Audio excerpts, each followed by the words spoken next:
उनको खुश करने की कोशिश की गई, लेकिन ना तो झारखंड में वो जीत पाए, ना दिल्ली के अंदर वो जीत पाए। तो ऐसे में अब उनका स्ट्राइक रेट खराब हो गया है, तो बीजेपी भी उन पर दबाव बना रही है।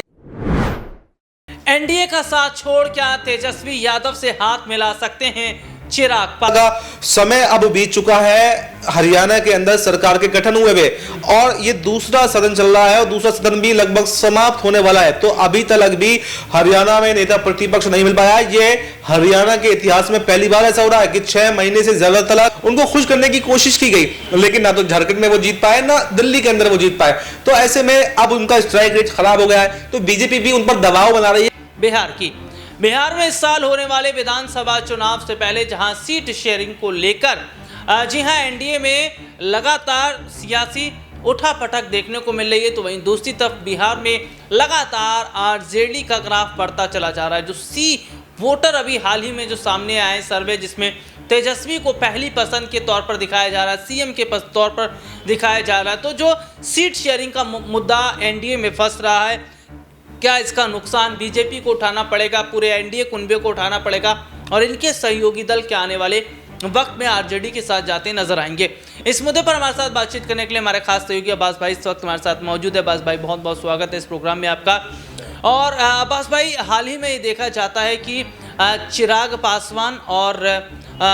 पासवान ने 2 बड़े चेहरों की तारीफ की, जिसमें मैं तेजस्वी यादव का जिक्र करूंगा और एक चेहरा जो है वे प्रशांत किशोर हैं। इन दोनों बड़े चेहरों की तारीफ करने का आखिरकार क्या मतलब है, वो भी ऐसे समय में जबकि बिहार में विधानसभा के चुनाव होने वाले हैं और लगातार चिराग पासवान अपनी ही सरकार पर हमलावर रहे हैं। आखिरकार इनके क्या मायने हैं?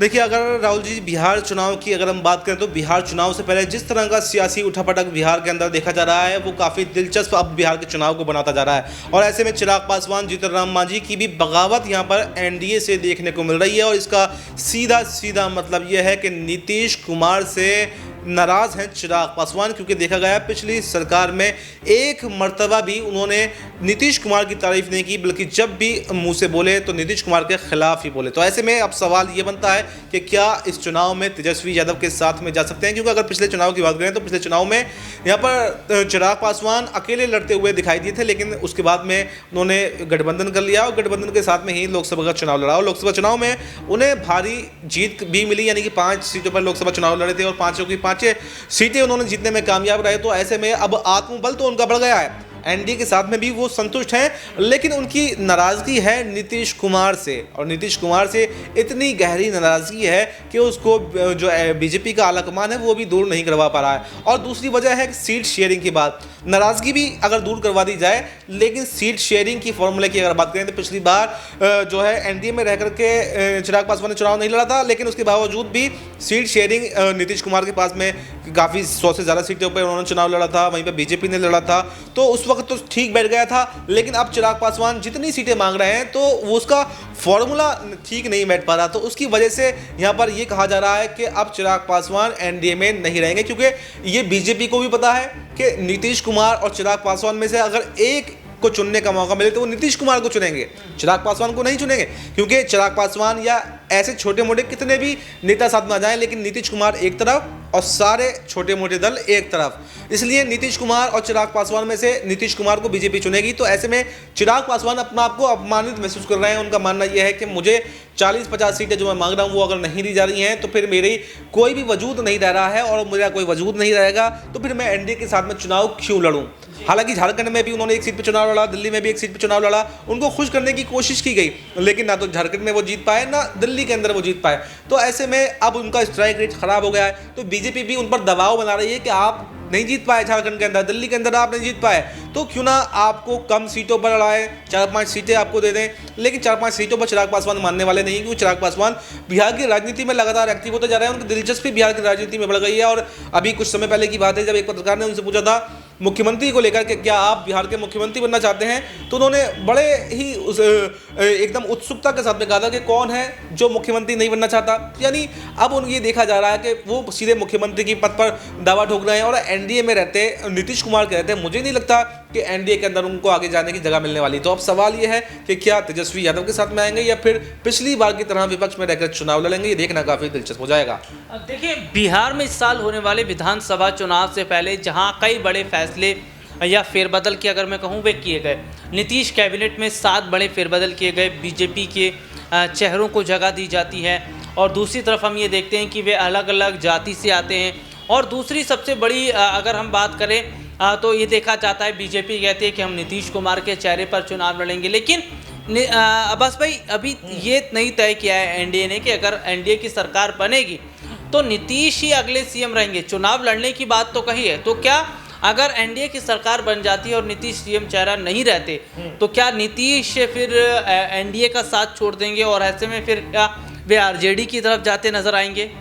देखिए, ये बात तो हकीकत है, अगर नीतीश कुमार सीएम चेहरा नहीं रहते हैं तो वो किसी के साथ में भी रुकने वाले नहीं हैं, चाहे वो एनडीए हो चाहे वो इंडिया गठबंधन हो। तो ऐसे, लेकिन अब सवाल ये है कि अगर सीएम चेहरे पर नीतीश कुमार का चुनाव लड़ा जाता है, लेकिन नीतीश कुमार के पास में संख्या बल, विधायकों की संख्या ज़्यादा नहीं आ पाती है और बीजेपी अपना सीएम बनाने की कोशिश करती है, तो ऐसे में फिर नीतीश कुमार के पास में कोई ऑप्शन नहीं रह जाएंगे। ऑप्शन मैं इसलिए कह रहा हूँ, नीतीश कुमार के पास संख्या बल अगर रहता है, 30-40 विधायक रहते हैं, किंग मेकर की भूमिका में अगर नीतीश कुमार रहते हैं, साफ तौर पर ये समझ लीजिए आप शॉर्ट में, अगर किंग मेकर की भूमिका में नीतीश कुमार रहते हैं, यानी अगर उनकी ज़रूरत एनडीए को है, तब तो चाहे कुछ भी हो जाए सीएम वो ही बनेंगे।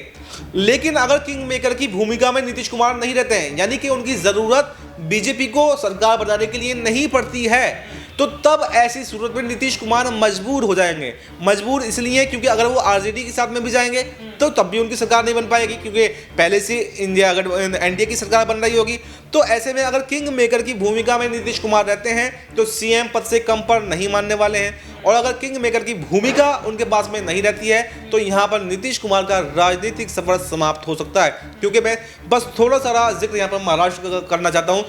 एकनाथ शिंदे जब शिवसेना को तोड़कर लाए उद्धव ठाकरे की, तब वो किंग मेकर की भूमिका में थे।